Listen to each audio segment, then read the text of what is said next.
Créateur, la puissance et les puissances. Le Seigneur qui nous a créés, il a créé les cieux, la terre et tout ce qui s'y trouve. C'est pourquoi je rends grâce au Seigneur de gloire de m'avoir permis de vivre encore aujourd'hui. Je suis en vie et j'ai la grâce de servir mon Dieu. Bien-aimés dans le Seigneur, ceux qui me connaissent, ils connaissent avec le nom de Bienvenu Nengese. Par la grâce du Seigneur, je suis le serviteur de Dieu. On m'a consacré comme bishop. Et aujourd'hui, par la grâce de Dieu, mon nom a été rebaptisé le bishop Power Neb. Le bishop Neb Power. C'est simplement le Seigneur de gloire qui a fait réduire mon nom. Neb, ça veut dire simplement Nenge, c'est bienvenu. Bikoum. Voilà, power, c'est par rapport à la puissance de mon ministère, à la puissance et la grâce que le Seigneur a mis en moi pour lui servir. Je suis en train, n'est-ce pas, de servir le Dieu avec toute humilité et par sa grâce. J'ai conduit l'Église marcher dans l'amour à l'exemple du Christ. C'est le livre d'Éphésiens chapitre 5, verset 1 à 2 qui dit: soyons les bien-aimés comme le Seigneur Jésus. C'est lui qui nous a aimés d'abord. Et il s'est sacrifié devant Dieu. Il s'est donné lui-même comme une offrande de bonne odeur. Et c'est pourquoi le Seigneur m'a inspiré de marcher dans l'amour à l'exemple du Christ. Marcher dans l'amour, c'est un ministère de puissance. C'est un ministère d'amour. Car le Seigneur Dieu Tout-Puissant, il est amour. Dans Dieu, il y a l'amour. Dans l'amour, il y a aussi Dieu. Et surtout, spécialement à ces temps de la fin, donc sans l'amour, on ne peut rien faire. Parce que la Bible nous a déjà dit, au dernier temps, il n'y aura plus d'amour dans les cœurs des gens. Il y aura beaucoup plus des atrocités et des mauvaises choses plus que l'amour. Et par la grâce de Dieu, nous sommes en train de parler de l'amour de l'œuvre de Dieu, de l'amour de Dieu Tout-Puissant, de l'amour du prochain aussi. Alléluia. Voilà, donc ce soir, je suis venu devant vos écrans pour vous parler de cette émission qu'on a déjà commencée, ça fait un moment, qui s'intitule « Les destins d'un élu ». Voilà, mais aujourd'hui, le sujet de ce soir, c'est la perception du destin. La perception du destin. Voilà, bien aimé, je vous salue à nouveau avec l'amour que le Seigneur a mis dans mon cœur pour la vie de quelqu'un, pour le ministère de quelqu'un, pour les talents, les dons enfouis de quelqu'un, que je suis en train, n'est-ce pas, de travailler pour aider les gens, travailler pour accompagner les serviteurs de Dieu, travailler pour faire sortir les dons, les talents enfouis, la potentialité, comme on dit, qui est dans la vie de quelqu'un, mais parfois il n'arrive pas. Donc c'est comme ça. C'est pourquoi nous sommes là. C'est de la même façon, avec la même idée que le Seigneur a laissé, n'est-ce pas, le livre d'Éphésiens chapitre 4 et 11, les apôtres, les évangélistes, les prophètes, les docteurs. Pourquoi? Pour accompagner, édifier les corps du Christ. Voilà.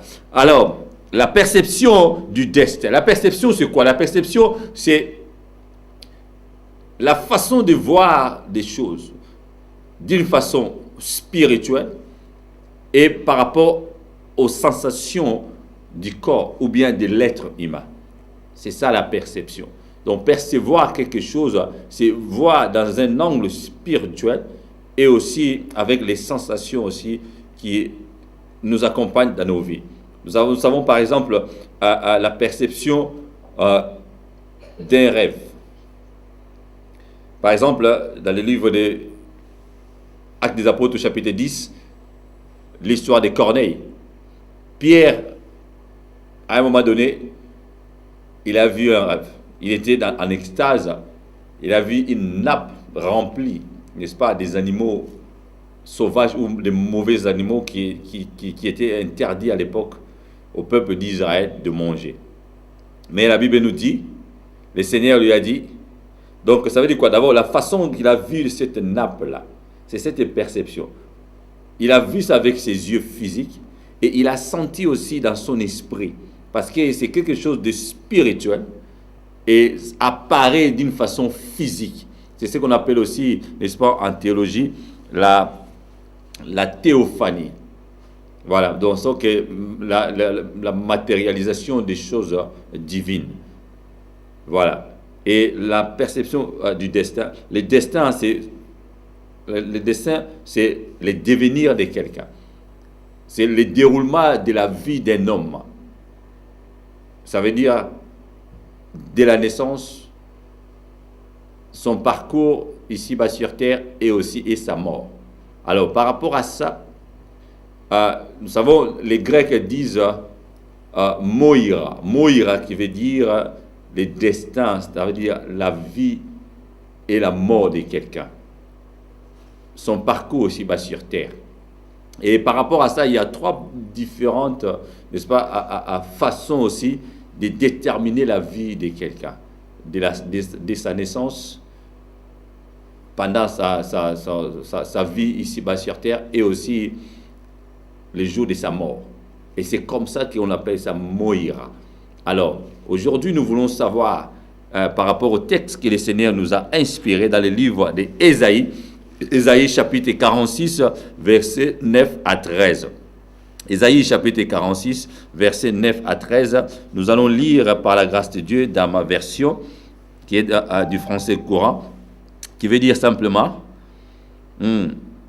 rappelez-vous votre lointaine histoire. Dieu, c'est moi et personne d'autre. Il n'y a pas de Dieu comme moi. Dès le début, je prédis mon but. Longtemps à l'avance, j'ai annoncé ce qui n'a pas encore eu lieu. J'ai dit, voici mon projet, il se réalisera. Tout ce que je veux, je l'ai fait. Au verset 11, dès là-bas, où le soleil s'élève, je convoque un oiseau de proie. C'est l'homme qui accomplira mes plans. Je l'appelle d'un pays éloigné. Aussitôt dit, aussitôt fait, projet conçu, projet réalisé. Écoutez-moi, dans gens obstinés qui vous tenez si loin du salut. Au verset 13, eh bien, cela n'est plus très loin. C'est même tout près de se réaliser. La délivrance ne tardera pas. Je l'apporte moi-même à Sion. Oui, j'apporte à Israël quelque chose de splendide. Oh my God! Quelque chose de splendide. Je parle de la perception du destin de quelqu'un. Alors, la façon, n'est-ce pas, de sentir les choses avec les sens, voilà, avec les yeux physiques, on peut les sentir, n'est-ce pas, avec comment dirais-je, le corps aussi, on peut les toucher, alléluia, oui, on peut le voir d'une façon spirituelle. Donc c'est ça, bien aimé, le destin de quelqu'un. Nous avons beaucoup d'exemples que je vais donner tout à l'heure, mais je vais d'abord, oui, comme j'ai déjà expliqué les thèmes, maintenant nous allons voir les exemples et surtout la puissance, ou bien ce qu'on appelle avec un français un peu appuyé, la valeur intrinsèque des Écritures de Dieu. Bien aimé, nous lisons les Écritures. Parfois, on n'arrive pas à entrer dans la profondeur pour piocher davantage ce qui peut sortir, n'est-ce pas, des Écritures. Comme on dit, par exemple, quand par rapport aux pêcheurs, quand les pêcheurs pêchent, on peut trouver des poissons, n'est-ce pas, à la surface de l'eau. Mais quand on entre à la profondeur, on trouve des gros poissons et surtout des poissons aussi qui sont parfois rares aussi, n'est-ce pas, d'une façon générale. Voilà. Et c'est de la même façon aussi avec les Écritures. Donc prenons le temps, bien aimé, de piocher dans les Écritures, de méditer les Écritures, de savourer les Écritures, de vivre les Écritures. C'est comme ça que nos vies vont être transformées. Parce que le Dieu de gloire, il nous a donné ces Écritures pour nous, pour nos vies. Voilà. C'est pourquoi, pour comprendre ce message, bien aimé, tu as besoin, n'est-ce pas, de connaître la vision de ta vie. Tu as déjà vu, tu as déjà touché, tu as déjà palpé, tu as déjà senti. Tu as déjà senti, surtout sur le plan spirituel, la portée de ta vision. C'est aussi lié avec ta vie. Bien aimé, aujourd'hui, les gens se prennent la tête à cause des choses qui leur manquent. Mais ils ont quand même quelque chose que Dieu leur a donné. Nous et moi-même aussi. Donc le peu que j'ai, si je me contente de ça, je dois être heureux obligatoirement. De la même façon aussi avec toi. Si le Seigneur de gloire, il t'a donné quelque chose, essaye, n'est-ce pas, de vivre avec ça. C'est comme ça que tu vas être heureux ou bien heureuse dans ta vie.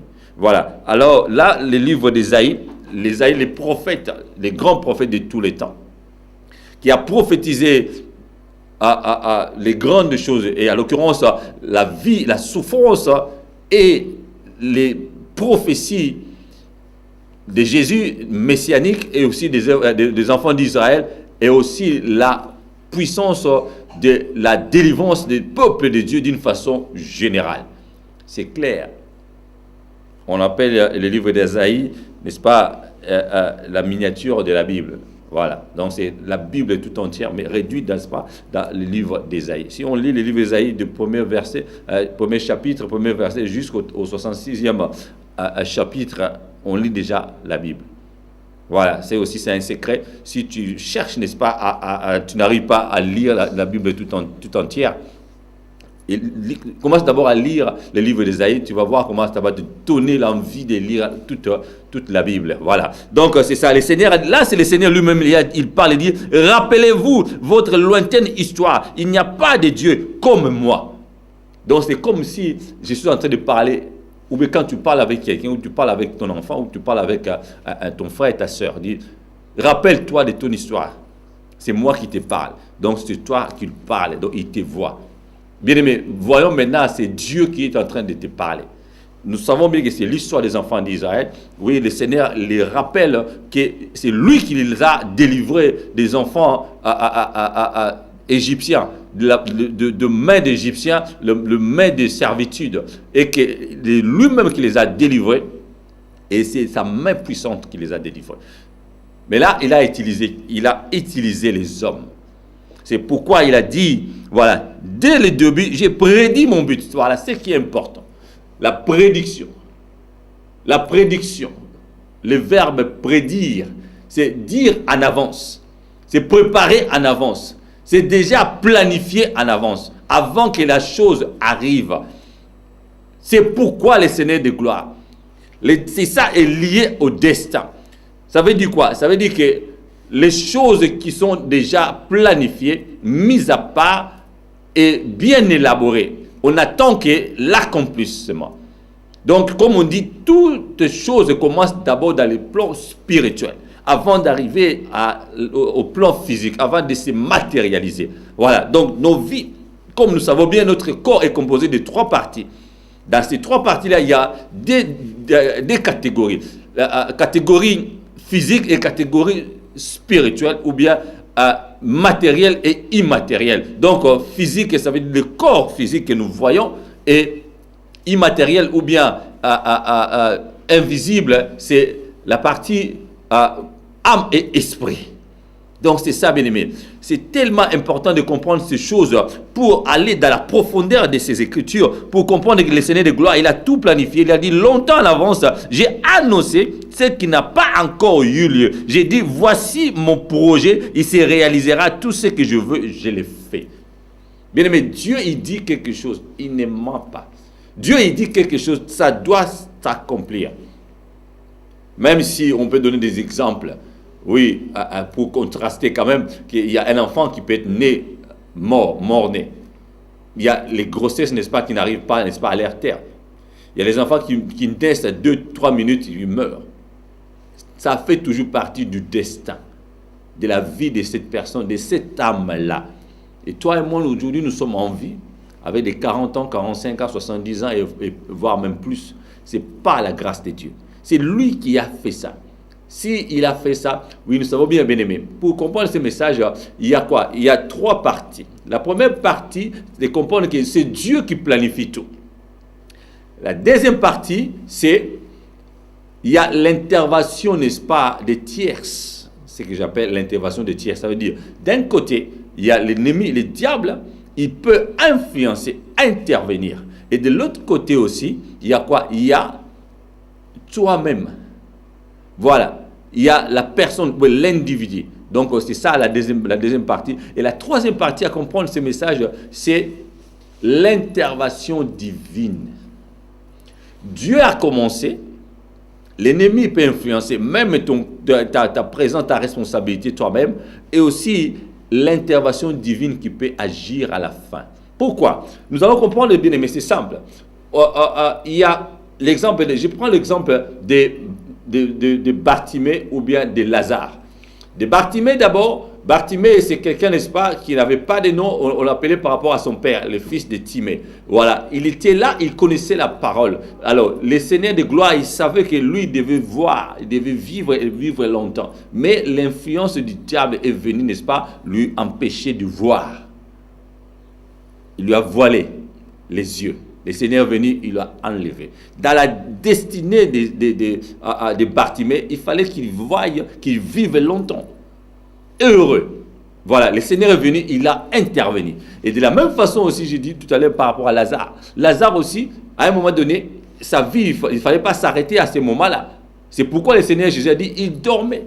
Oh non, il était malade. Oui, la maladie, c'est pour glorifier Dieu. Donc, tu as vu, on voit maintenant l'intervention divine. Alléluia. Le Seigneur de gloire, il est tellement bon. Ce message est tellement puissant pour quelqu'un bien-aimé. Que ta vie d'un élu, donc, il faut avoir une perception de ton destin différent par rapport aujourd'hui, différent par rapport aux autres, différent par rapport à ceux qui sont en train de voir à l'extérieur de ta vie. Parce que Dieu et toi, il y a une histoire d'amour. Alléluia. Dieu et toi, il y a une histoire de père et le fils. Dieu et toi, il y a une histoire, oui, de grand roi et son serviteur.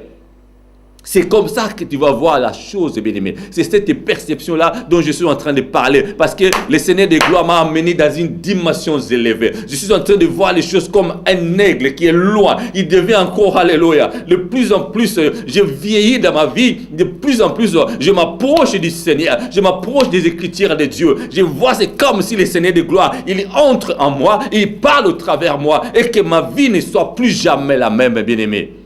Peu importe ce que les gens peuvent voir, peu importe ce que les gens peuvent dire, peu importe ce que les gens peuvent imaginer ou planifier pour toi. Personne n'est capable de planifier la vie pour quelqu'un d'autre.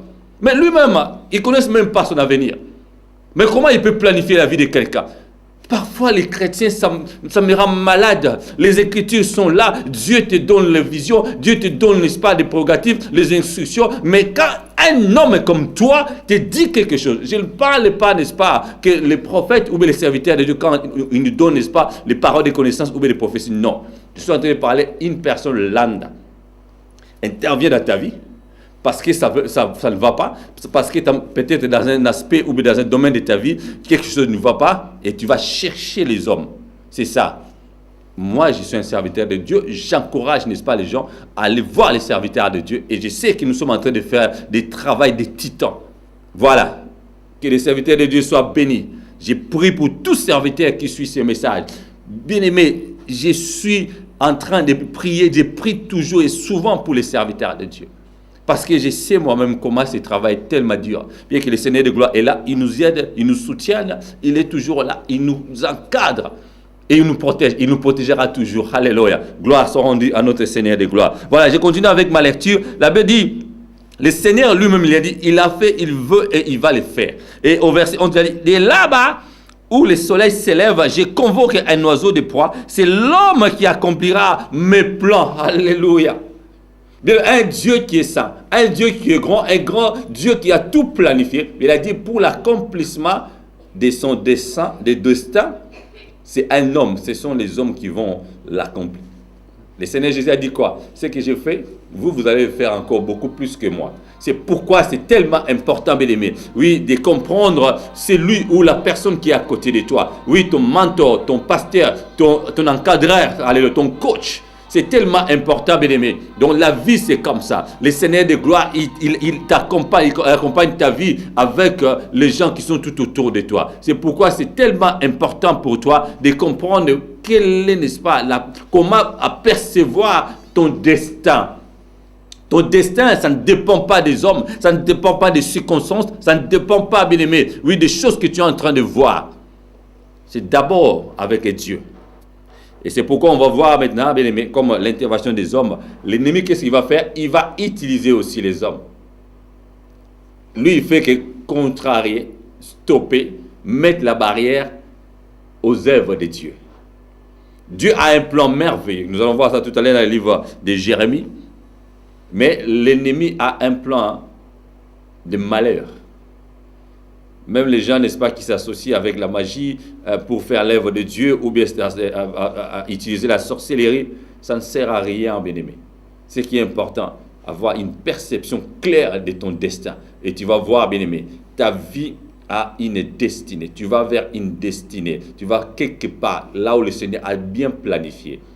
J'ai donné l'exemple tout à l'heure à l'église, l'exemple de Joseph. Il a eu une vision. Le Seigneur lui a montré son destin. Alléluia. Et il a eu la perception de son destin. Il dit que moi, je vais devenir grand. Mais il a commencé à avoir les problèmes. Où ça? Dans sa maison.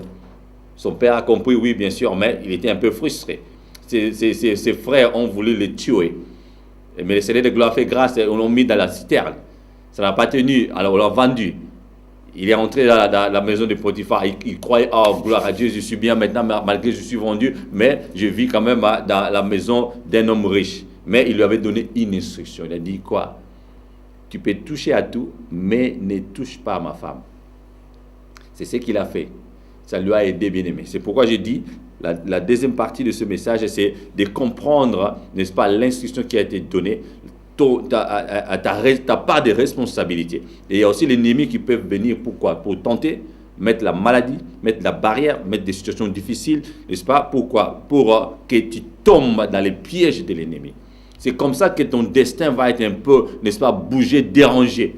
Mais cela ne veut pas dire pour autant que le Seigneur n'est pas puissant. Mais come on! Le Dieu de gloire, il est tout puissant. Il a dit tout à l'heure, il n'y a que lui. Il a dit, à part moi, il n'y a personne d'autre. Il n'y a aucun autre Dieu. Pourquoi on ne croit pas à ça, bien-aimé? Croyons à ces dieux-là. Je parle avec force, avec vigueur, avec toute la force que le Seigneur m'a donnée aujourd'hui, pour que quelqu'un comprenne, bien-aimé, que la portée des Écritures, c'est pour la vie de quelqu'un. C'est pour te donner, n'est-ce pas, pour te mettre, n'est-ce pas, dans ton esprit, dans ton cerveau, de faire, n'est-ce pas, ancrer dans ton cœur que Dieu est le seul grand Dieu. Il n'y a personne d'autre capable, n'est-ce pas, de faire quelque chose dans ta vie. Alléluia. Gloire soit rendue à notre Seigneur de gloire. Et c'est pourquoi, bien aimé, on voit à la fin de ces Écritures, il dit, écoutez-moi, gens obstinés, qui vous tenez si loin du salut. Eh bien, cela n'est plus loin, très loin. C'est même tout près de se réaliser. C'est quoi? La délivrance ne tardera pas. Et puis, je la porte où ça? Je la porte moi-même à Sion. Bien, mais comment expliquer? Bien aimé, d'habitude, je n'aime pas chercher des explications alambiquées, des détails pour expliquer la parole de Dieu. D'autant plus que j'ai la facilité de méditer la parole de Dieu, d'avoir, n'est-ce pas, les révélations, de décoder les Écritures. Si le Seigneur parle, il donne des révélations, il décode lui-même.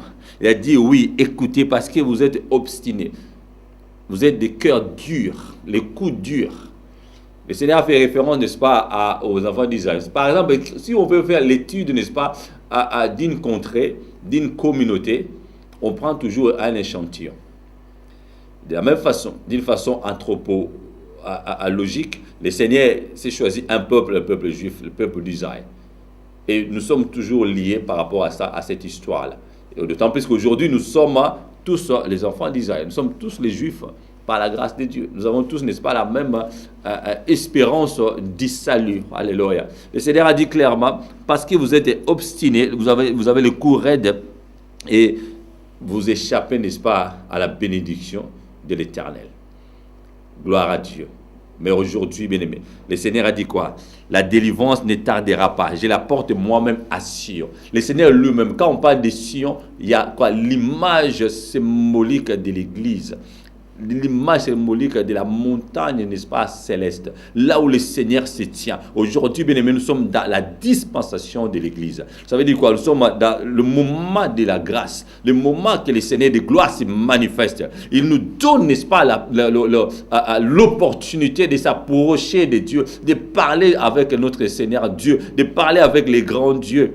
Bien aimé, de palper, n'est-ce pas, le bonheur des Écritures de Dieu. Et aussi, n'est-ce pas, de vivre par rapport à la grâce que le Seigneur a accomplie sur la croix. C'est une grâce, bien aimé, parce que quelqu'un, n'est-ce pas, il a pris tes souffrances, il a pris, n'est-ce pas, tes problèmes. Oui, bien aimé, quelqu'un peut me dire, oui, je souffre toujours, moi je prie, je suis, n'est-ce pas, diacre, je suis diaconesse, je suis, n'est-ce pas, l'ancien, je suis même pasteur, je suis dans l'église de Dieu pendant des années, mais ma vie ne change pas. Non, bien aimé, je parle de ton destin. Et maintenant, la façon, la perception du destin, ce n'est pas de la même façon que tu vois ta vie aujourd'hui. Si tu as une perception claire par rapport à ton esprit, par rapport à ta vie spirituelle et au sens, n'est-ce pas, que le Seigneur a mis en toi, comment tu peux sentir, comment tu peux voir les Écritures. Alors, tu vois que la gloire de Dieu est en toi. La puissance de Dieu se manifeste à toi. Tu vois les Écritures, n'est-ce pas? Tu lis la parole de Dieu. Tu sens, n'est-ce pas, la parole de Dieu parce que tu as l'essence en toi. Tu as l'âme en toi. Tu as le cœur de recevoir la parole de Dieu. Alléluia. C'est dans le cœur qu'on reçoit la parole de Dieu et que la puissance de la parole de Dieu se manifeste dans ta vie. Et tu connais la portée de la puissance de la parole de Dieu. La valeur que la parole de Dieu peut apporter dans ta vie. Et pourquoi le Seigneur de gloire a fait écrire, n'est-ce pas, la Bible uniquement pour toi. Et quand tu prêches la parole de Dieu, quand tu lis la parole de Dieu, quand tu écoutes la parole de Dieu, il y a la foi qui se manifeste en toi. Mais oui, crois-moi, alléluia, ta vie ne sera plus jamais la même. La façon de voir l'œuvre de Dieu. Oui, tu ne vas pas regarder simplement les choses matérielles. Tu ne vas pas regarder simplement, il faut que tu aies, n'est-ce pas, une grande église, une belle voiture, une belle maison, beaucoup d'argent sur ton compte, bien-aimé. Mais lorsque tu es en compagnie avec, oui, les anges de Dieu, lorsque tu es en compagnie avec l'Esprit de Dieu, lorsqu'il y a la puissance du Seigneur Jésus lui-même se manifeste en toi et tu es capable de voir comment le Seigneur de gloire te protège, comment l'œuvre de Dieu se manifeste dans ta vie, comment le Seigneur de gloire a eu le temps de te créer et de planifier ta vie. C'est ça ton destin. Oh, gloire soit rendue à notre Seigneur de gloire. Oh, il est le Seigneur des Seigneurs. Il a dit clairement, la délivrance ne tardera pas. Je l'apporte moi-même. Et oui, je l'apporte où? À Israël, quelque chose de splendide. Bien aimé, aujourd'hui, c'est toi, Israël. Hier, c'était Jacob. Jacob est devenu Israël. Et oui, les enfants d'Israël sont devenus, n'est-ce pas, les 12 tribus d'Israël. Mais aujourd'hui, ce n'est plus les enfants d'Israël seulement. Aujourd'hui, y compris toi et moi. Aujourd'hui, c'est le Seigneur de gloire. Il t'a délivré. Il t'a mis à part. Il t'a libéré. Tu es déjà libéré de la captivité, de la servitude de l'ennemi. Mais aujourd'hui, on continue toujours à mettre les enfants de Dieu, alléluia, les fardeaux que le Seigneur déjà, même dans le livre d'Ésaïe chapitre 10 au verset 27, il a dit, à ce jour-là, les fardeaux, alléluia, a été ôté dessus de l'épaule des enfants de Dieu. Oui, les jours de Pentecôte, là, Ésaïe a prophétisé, oui, 6 siècles auparavant, oui, le jour de la Pentecôte, bien aimé. Et ce jour-là, l'Esprit de Dieu est descendu avec le feu. Il y a eu les 12 apôtres qui n'avaient même pas, n'est-ce pas, connu la puissance du baptême de feu. Et apôtre Paul est venu. Il les a imposés les mains et il les a baptisés par la puissance du feu. Parce que le Seigneur de gloire, sans le baptême de feu, on ne peut rien faire dans ce monde. On ne peut rien faire avec l'œuvre de Dieu. Oui, on peut beau gêner. Oui, bien aimé, passer les moments dans la prière. Mais si la puissance du feu n'est pas en toi, il te sera difficile, bien aimé, pour vaincre les œuvres de l'ennemi. C'est pourquoi j'ai dit, bien aimé, le Seigneur Dieu, il a tout planifié, il a mis tout en place. Oui, c'est pour toi. Il a dit, j'amène moi-même, lui-même. Alléluia. Parfois, c'est difficile de continuer à expliquer quand les choses sont claires. Le Seigneur Dieu a dit, moi j'ai lu, lui-même il va apporter, n'est-ce pas, ma délivrance. Où ça? À l'église. Oui, par la grâce de Dieu, je prêche, je conduis une église. Ce n'est pas mon église, c'est l'église du Seigneur. Il a fait couler son sang. Je sais aujourd'hui, j'ai la ferme ferme conviction, la ferme assurance. Je les démontre, bien aimé, parce que c'est ça ce qu'on appelle la foi. Oui, par la puissance, n'est-ce pas, de la foi, je reconnais que Dieu existe. Je sais que Dieu existe. Il est le grand Dieu. C'est lui dont il me parle maintenant. C'est lui que je suis en train, n'est-ce pas, de présenter. Il s'appelle Jésus-Christ de Nazareth. Et cette personne-là, oui, une divinité, il me parle. Il me dit, c'est lui-même qui apporte un Dieu qui devient serviteur. C'est pourquoi le Seigneur Jésus a dit quoi? Je suis venu servir et non être servi. Parce que lui, il est tout. Il a tout. Et il a tout fait. C'est pourquoi, bien-aimés, soyez simples. Et on va recevoir. Où ça? Dans l'église. Bien-aimés, ça c'est un petit conseil, une parenthèse pour les gens, n'est-ce pas, qui n'aiment pas l'église. Qui n'aiment plus l'église, je peux dire ça. L'église, ce n'est pas l'église de ton pasteur ou d'un pasteur ou d'un serviteur. Non. C'est vrai, nous sommes les hommes, il y aura toujours des problèmes. Mais ce qui est important pour toi, de voir loin, plus loin que l'œuvre de Dieu, plus loin que les serviteurs de Dieu, plus loin que le mot même église. Et là, tu verras le Seigneur Jésus. Là, tu verras le Seigneur Jésus. Moi, je ne présente que le Seigneur Jésus. Je ne parle que du Seigneur Jésus. C'est ce qu'on appelle le christocentrisme. La puissance du nom de Jésus tout autour de Jésus-Christ par rapport au Jésus-Christ. Oui, avec le nom de Jésus. Alléluia. Oui, le Seigneur Jésus. Il n'y a que le nom qui puisse délivrer quelqu'un. Le nom qui chasse les démons. Le nom qui chasse les œuvres de l'ennemi. Le nom qui nous donne la paix et la joie de vivre. C'est ça, bien-aimé, les principes de la perception du destin. Je sais que le Seigneur de gloire, au troisième lieu, il a dit, oui, c'est lui qui décide.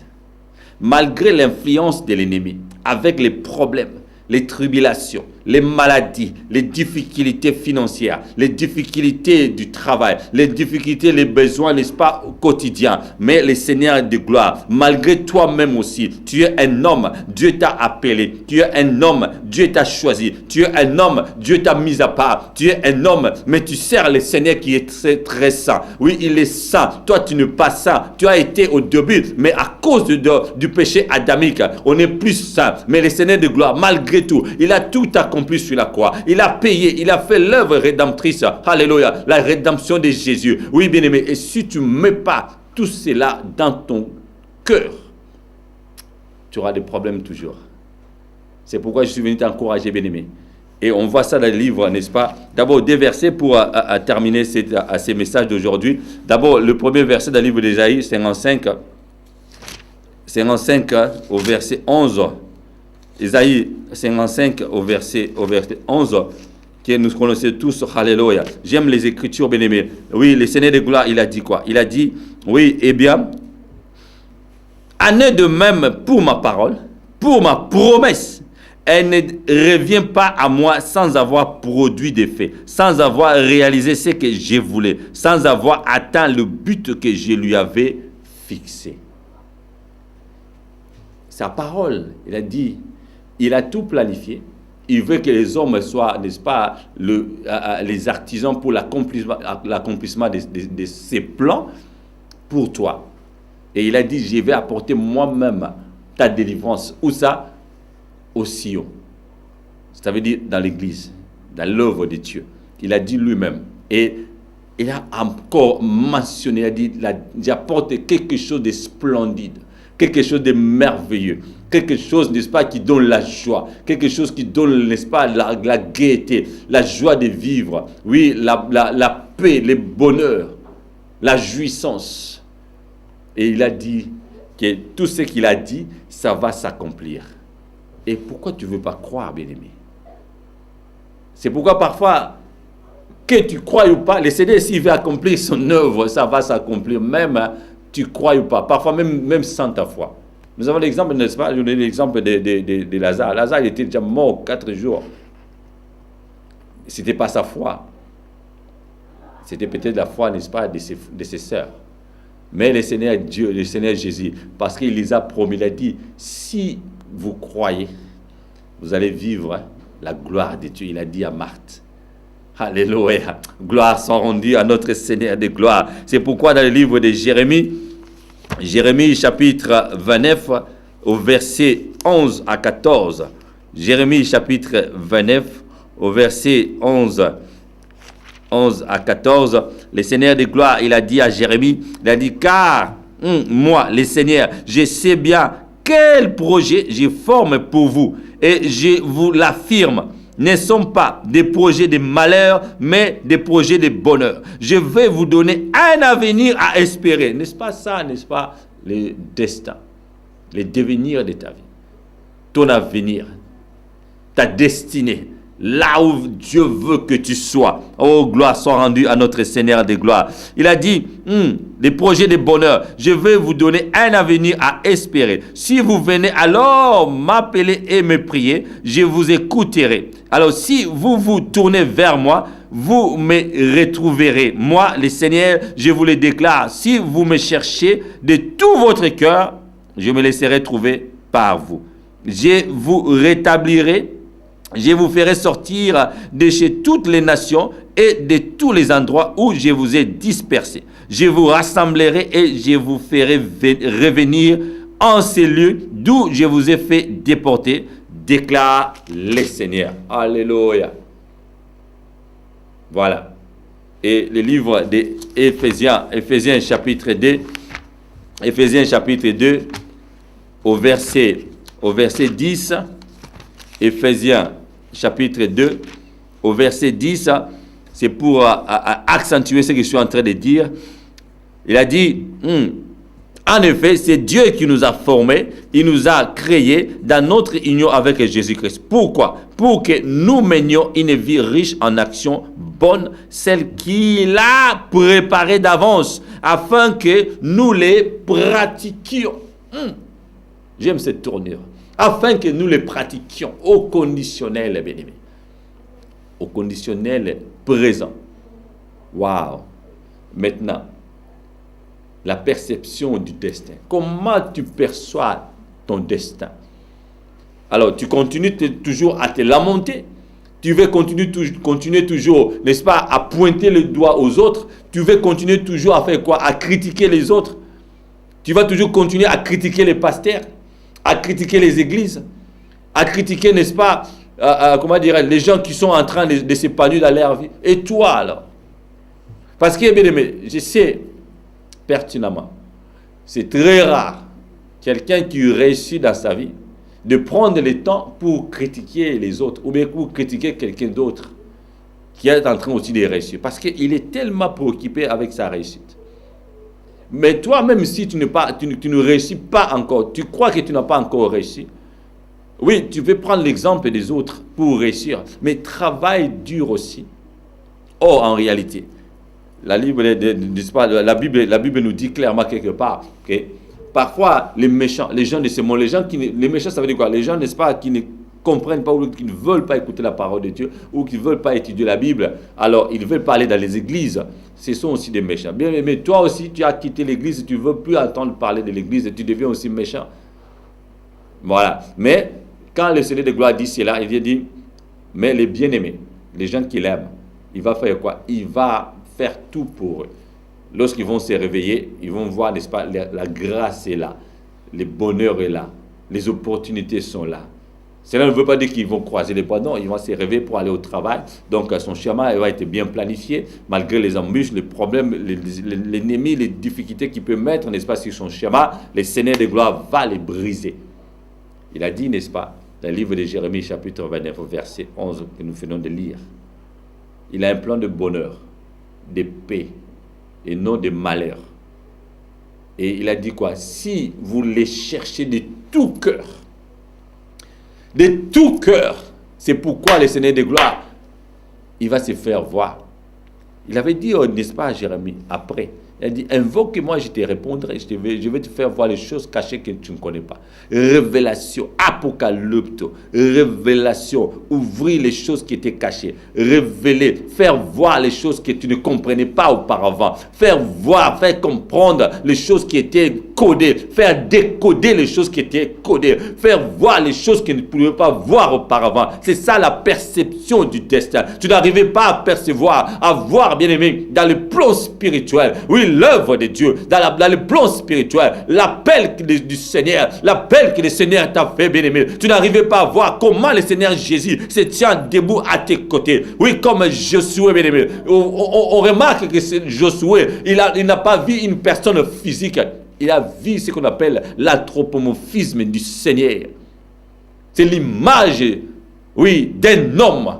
Mais le Dieu de gloire, il est esprit. Alléluia. Oui, bien-aimé, il faut avoir la capacité, comme ces deux disciples sur le chemin de Maïs. Ils ont vu le Seigneur de gloire, mais ils n'ont pas vu un homme physique. Ils n'arrivaient pas. Alléluia. C'est ça la perception, bien-aimé. Ils ont perçu sur le plan spirituel. Ils ont vu sur le plan spirituel, oui, les choses invisibles, mais matérialisées. Alléluia. Le roi de gloire, il s'est manifesté dans ta vie. Mais toi, tu n'arrives pas à décoder. Tu n'arrives pas à comprendre, tu n'arrives pas à voir la portée de cette vision, de ces rêves. Alléluia, les songes que le Seigneur de gloire est en train de te faire voir. Bien aimé, je parlais, n'est-ce pas, j'ai une émission que j'anime, ce qu'on appelle la chronicité de l'amour. Le Seigneur de gloire, il s'est manifesté dans la vie des gens, dans les rêves, dans les songes.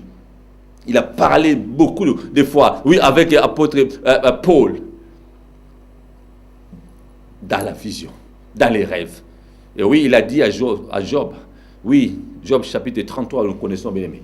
Le Seigneur de gloire, il parle tantôt d'une manière, tantôt d'une autre. Lorsque nous sommes dans la profondeur du sommeil. Et là, il fait quoi? Il nous prévient du danger. Mais toi, tu n'arrives pas, bien aimé, à comprendre la révélation de tes rêves. Tu n'arrives pas à comprendre comment le Seigneur de gloire est en train, n'est-ce pas, d'opérer, bien aimé. Arrêtons, n'est-ce pas, d'utiliser l'énergie physique. Arrêtons, bien-aimé. On a besoin de comprendre les Écritures. Tu vois, parfois ça fait rire. Les hommes puissants, mais quelqu'un qui est puissant, il peut être, n'est-ce pas, chétif. Un homme petit, de petite taille, maigre comme moi, peut-être, mais il est puissant. Il ne va pas faire des grimaces. Il va utiliser peut-être, oui, sa magie, ou bien sa baguette magique. Il va utiliser, n'est-ce pas, sa puissance. Je donne l'exemple tout à l'heure Élisée. Les Assyriens sont venus, n'est-ce pas, pour l'attaquer. Géasi était en train de trembloter. Qu'est-ce qu'il a dit? Si je prie, et il a prié aussi, il a prié, le Seigneur de gloire a ouvert les yeux de Géasi, et il a vu, n'est-ce pas, des myriades des armées célestes. De la même façon avec moi, avec les enfants de Dieu, les serviteurs de Dieu qui ont, n'est-ce pas, cette grâce de voir les choses spirituelles. Même si on t'arrête, même si les gens disent n'importe quoi, mais toi tu sais que le Seigneur de gloire est avec toi. Le Seigneur Jésus aussi, on est venu l'arrêter. Pierre a eu, n'est-ce pas, l'épée pour couper l'oreille de Malchus. Il a remis ça parce qu'il avait la puissance. Il ne voulait pas faire des grimaces. C'est lui qui a la puissance, mais il n'a pas besoin de faire des grimaces. Dieu est esprit, il a toute puissance. Il ne fait pas des grimaces. Il attend, n'est-ce pas, son temps. C'est ce qu'on appelle Kairos. Voilà. Bien-aimés, soyez bénis, le Seigneur de gloire est tellement bon. Il nous a donné cette grâce de partager ces moments merveilleux. Et je prie pour tout à chacun qui a suivi cette émission. Je suis le bishop Neb Power, oui, de l'église Marché de l'amour. Nous sommes basés à Tottenham, Unit 6A, Fontaine Road. Postcode c'est N15 4QL. Mon numéro de téléphone c'est 074 94 ou bien 94 51 75 au 75 70 ou bien 70. Voilà. Donc 074 94 51 75 70. Que Dieu vous bénisse. Nous sommes en train de conduire, n'est-ce pas, Wilma TV. Si vous avez les talents, les dons, les ministères, vous voulez s'exprimer, la plateforme est là. Venez me trouver, venez nous trouver. Nous sommes sur 59 B à Saint James Street à Walthamstow. Voilà, que Dieu vous bénisse et à la prochaine occasion. Bye for now.